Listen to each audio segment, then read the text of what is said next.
అందరికీ నమస్కారం. నా పేరు సరికొప్పుల నాగేశ్వరరావు, హుజూర్ నగర్ నియోజకవర్గ జనసేన పార్టీ ఇన్ఛార్జ్, తెలంగాణ. ఈ మధ్య ఇటీవల ఎమ్మెల్సీ కల్వకుంట్ల కవిత గారు మన జనసేన అధినేత పవన్ కళ్యాణ్ గారిపై ఒక ఛానల్కి ఇంటర్వ్యూ ఇస్తూ కొన్ని వ్యాఖ్యలు చేశారు.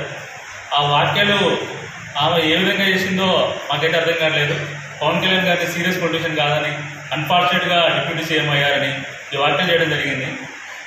ఆయన మీకు తెలుసో లేదో సీరియస్ పొలిటీషియన్ కాదని మీకు ఇంకా కనిపించట్లేదంటే మాకు ఆశ్చర్యంగా ఉందండి. కవిత గారు గత 15 సంవత్సరాల నుంచి ఆయన ఎంతో స్టార్డమ్, ఇప్పటికీ ఇండస్ట్రీలో అగ్ర హీరో అంటే ఆయనే పవన్ కళ్యాణ్ గారు. 1000 కోట్ల ఆస్తులు పెట్టుకొని ఆయన రోజుకు వచ్చే ఇన్కమే కొన్ని కోట్ల రూపాయలు ఉంటుంది. అలాంటి వదులుకొని ఆయన దేశం పట్ల, సమాజం పట్ల, ప్రజల పట్ల ఆయనకున్న ఎంతో ప్రేమ, విశ్వాసంతో ఆయన స్టార్డమ్ వదులుకొని రాజులాగా బతికే వ్యక్తి వదులుకొని ప్రజల కోసం వచ్చి చేస్తుందంటే ఇంకా మీకు ఎలా కనిపించట్లేదంటే మాకు ఆశ్చర్యంగా ఉంది. మీరు అన్ఫార్చునేట్గా సీఎం, డిప్యూటీ సీఎం ప్రజలు వచ్చి మీకు చెప్పారు మేడం ఆయన అన్ఫార్చునేట్గా అయ్యారని.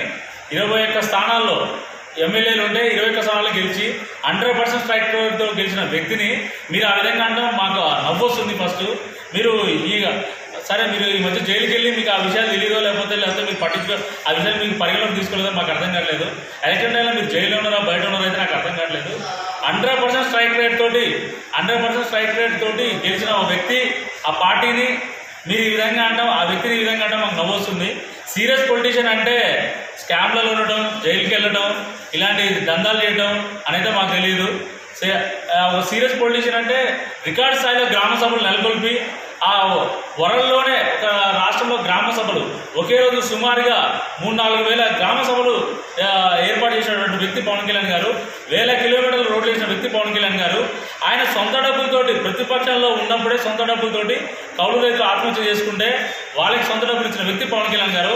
అలాంటి గొప్ప వ్యక్తి ఆయన ఏదో దారి తప్పు మనిషి పుట్టిన కానీ దేవుడితో సమానం ఆయన. అలాంటి వ్యక్తిని మీరు ఈ విధంగా అంటే మాకు నవ్వు వస్తుంది. ఒకసారి పరిశీలన చేసుకోండి, ఆత్మ పరిశీలన చేసుకోండి, మీకు మీరు అనుకోండి. మీపై మీకు కల్వకుంట్ల, మీరు కేసీఆర్